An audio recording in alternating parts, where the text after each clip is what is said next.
ऐसे इंसान जिन्होंने बिजली पर काबू किया था, वो किसी जादूगर से कम नहीं थे। वक्त से पहले नई टेक्नोलॉजीज के बारे में सोच लिया था उनके दिमाग में ये तस्वीरें बन जाती थी और दावा किया कि वो दूसरी दुनिया के जीवों से संपर्क करते थे। तो ये देखकर यही लगता है कि परग्रही जीव खुद उन्हें ये जानकारियां दिया करते थे। निकोला टेस्ला को आज तक के सबसे अक्लमंद और रहस्यमय लोगों में से एक माना जाता है।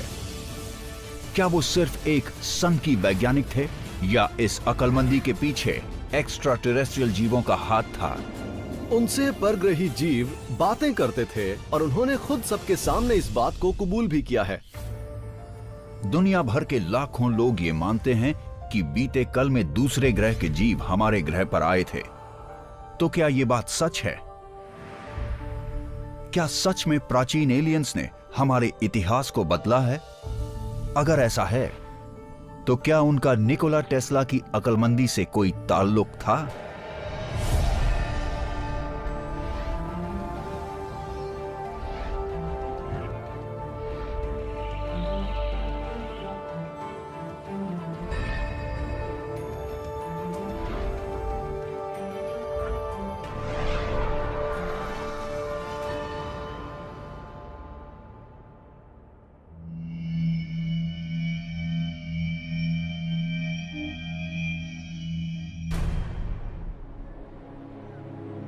न्यूयॉर्क सिटी, 7 जनवरी 1943।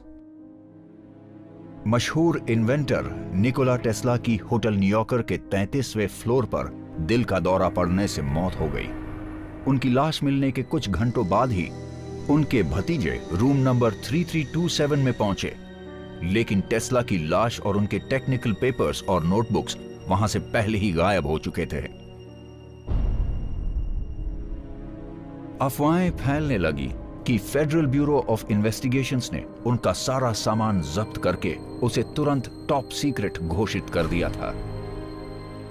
निकोला टेस्ला को हमेशा ये शक रहता था कि कोई उन्हें मारना चाहता है और उनके गुजरते ही यूएस गवर्नमेंट के एजेंट्स आंधी तूफान की तरह वहां आए और उनके सारे साइंटिफिक पेपर्स जब्त करके ले गए, यानी कि वो चीजें जिनकी सुरक्षा के लिए टेस्ला जान पर खेल रहे थे। आधिकारिक खबर यह है कि वहां कोई ज्यादा खास चीज नहीं मिली थी, बस ढेर सारे साइंटिफिक पेपर्स और कागजात थे। लेकिन कई सालों से लोगों का यह मानना रहा है कि वहां मिले कागजातों में बेहद कीमती चीजें थी, क्योंकि उनमें टेस्ला ने बेहद आधुनिक वैज्ञानिक खोजों से जुड़ी बातों की जानकारी दी हुई थी। आखिर टेस्ला नाम का ये रहस्यमय इंसान कौन था और उनकी लिखी नोटबुक्स में यूनाइटेड स्टेट्स की सरकार को आखिर इतनी ज्यादा दिलचस्पी क्यों थी?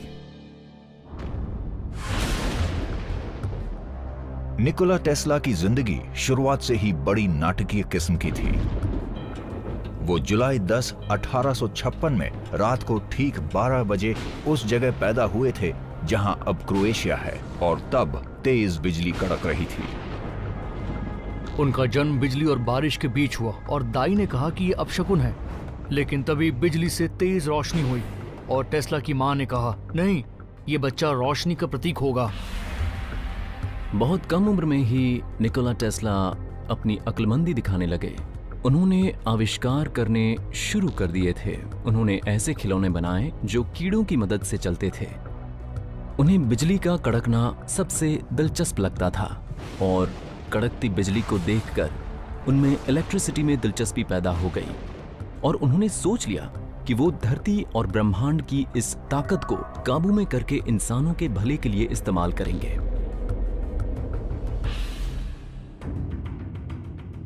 (1881) में ग्राज, ऑस्ट्रिया और प्राग की यूनिवर्सिटीज में 8 साल तक फिजिक्स, मैथ और इंजीनियरिंग पढ़ने के बाद टेस्ला बुडापेस्ट की एक टेलीफोन कंपनी में इलेक्ट्रिकल इंजीनियर का काम करने लगे। 3 साल बाद 28 साल की उम्र में वो यूनाइटेड स्टेट्स चले गए और न्यूयॉर्क सिटी में थॉमस एडिसन के लिए काम करने लगे। लेकिन जल्द ही दोनों एक दूसरे के खिलाफ हो गए और उनके मुकाबले को नाम दिया गया वॉर ऑफ द करंट्स। ये दो जादूगरों के मुकाबले जैसा था। एडिसन डायरेक्ट करंट से काम कर रहे थे और टेस्ला अल्टरनेटिंग करंट के साथ आए और वो नायग्रा फॉल से बिजली बनाने के हक के लिए लड़ रहे थे। और ये बहुत बड़ी बात थी। अगर आप नायग्रा फॉल से बिजली बना रहे हैं तो पूरे उत्तर पूर्व के इलाके में आप ही बिजली देंगे। एडिसन के डायरेक्ट करंट डिस्ट्रीब्यूशन सिस्टम में लगातार सीधे सीधे आगे बढ़ती बिजली की पोटेंसी आगे जाकर कम हो जाती थी। इस वजह से हर पौना किलोमीटर पर पावर प्लांट्स बनाने पड़ते और उससे उतनी ही बिजली मिलती कि एक लाइट बल्ब जल सके। टेस्ला ने अल्टरनेटिंग करंट की मदद से उससे कहीं बेहतर सिस्टम बनाया, जिससे करंट को बदलकर उतना ही शक्तिशाली बनाए रखना मुमकिन था।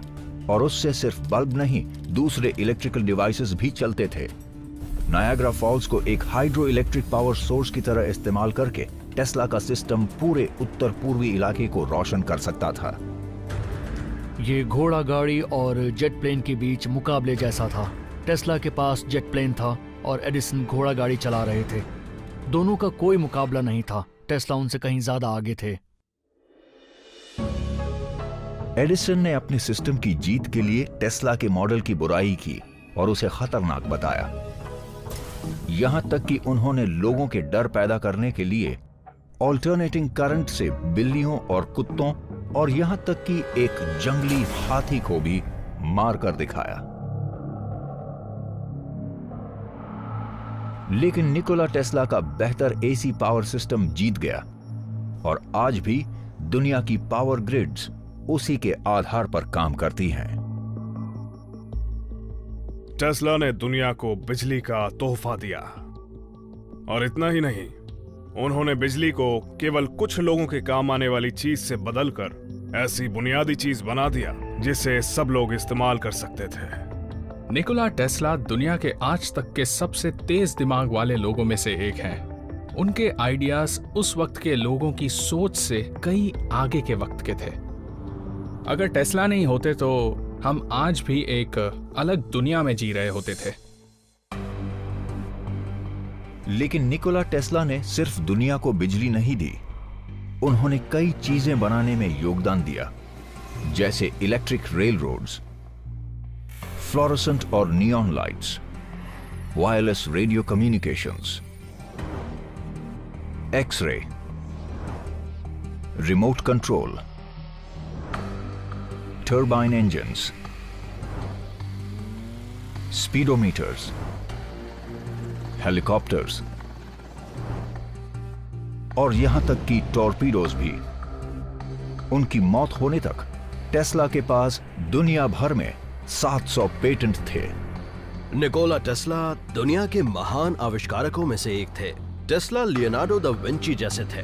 उनकी सोच भविष्य की थी और वो हैरत अंगेज काम करते थे। निकोला टेस्ला के जमाने में इंडस्ट्रियल रेवोल्यूशन अपने पैर जमा रहा था। फैक्ट्रीज में इंसानों, स्टीम और कोयले से चलने वाली मशीनें काम करने लगीं। हजारों लाखों किलोमीटर लंबी पटरियां और सड़कें बनाई गईं, जिससे समाज का रूप पूरी तरह बदल गया। लेकिन इस सब की वजह से एक बड़ा नुकसान हुआ। हमने एनवायरनमेंट पर बिल्कुल ध्यान नहीं दिया। निकोला टेस्ला हमेशा कहते थे कि विकास और तकनीक में काफी फर्क होता है। विकास से इंसानों को फायदा होगा, लेकिन तकनीक से भी फायदा हो ऐसा जरूरी नहीं है। अगर आपकी तकनीक से दुनिया में पोल्यूशन होता है तो उसे विकास नहीं कह सकते। लेकिन निकोला टेस्ला वक्त से इतने आगे की कैसे सोच लेते थे? कई सालों से आगे की सोच रखने वाले रहस्यमय इन्वेंटर ने स्कॉलर्स और रिसर्चर्स को हैरान किया हुआ है। टेस्ला एक अजीब इलाके में पैदा हुए थे। असल में वो जगह ट्रांसिल्वेनिया के पास थी। वो लंबे और पतले थे। वो 11-12 अलग अलग भाषाएं बोलते थे और वो कई अनोखे आविष्कार और अनोखे काम कर लेते थे। तो वो अपने आप में एक रहस्यमय इंसान थे। निकोला टेस्ला का जन्म जब हुआ था, इत्तेफाक की बात है कि उसी वक्त के बारे में एक जोहारिक भविष्यवाणी की गई थी कि उस वक्त धरती पर दूसरे के ज्ञान के दरवाजे खुलेंगे। और उस वक्त कौन पैदा हुआ था? निकोला टेस्ला, एल्बर्ट आइंस्टाइन उस वक्त एक नया दौर शुरू हुआ था। क्या वाकई इन भविष्यवाणियों, अफवाहों और टेस्ला से जुड़ी रहस्यमय बातों में कोई राज छुपा हो सकता है? शायद दूसरी दुनिया का कोई राज। मानव इतिहास में ऐसे कई प्रॉफिट्स और साइंटिस्ट्स हुए हैं जिन्होंने इंसानों के आने वाले कल को बदला है, जैसे आइंस्टाइन, गैलीलियो, कोपरनिकस और टेस्ला भी यकीनन उन्हीं लोगों में से एक हैं। तो मैं ये सोचने पर मजबूर हो जाता हूँ कि कहीं ये किसी ऐसे प्लान का हिस्सा तो नहीं थे जिसका काम था हम सभी इंसानों को बदलना। टेस्ला पर रिसर्च करते हुए कुछ लोगों का मानना है कि वो एक खास ह्यूमन रिसीवर थे, और अगर ऐसा है तो इसका मतलब है कि परग्रही जीव उनकी मदद कर रहे थे ताकि वो ऐसे लाजवाब आविष्कार करें जिनकी वजह से आज दुनिया रोशन हो पाई है। क्या ऐसा हो सकता है कि टेस्ला जानते थे कि उन्हें एक खास काम मिला है? क्या वो हमारी टेक्नोलॉजी को उन ऊंचाइयों तक लेकर जाने की कोशिश कर रहे थे जिससे कि हमें वो क्षमताएं आ जाएं जो कि प्राचीन वक्त में उन लोगों में थी जिन्हें हम आज कहते हैं देवता?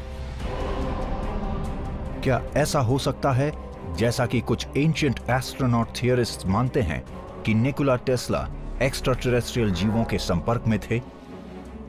ऐसे एक्स्ट्रा टेरेस्ट्रियल्स जो इंसानों को ऊपर उठाना चाहते थे?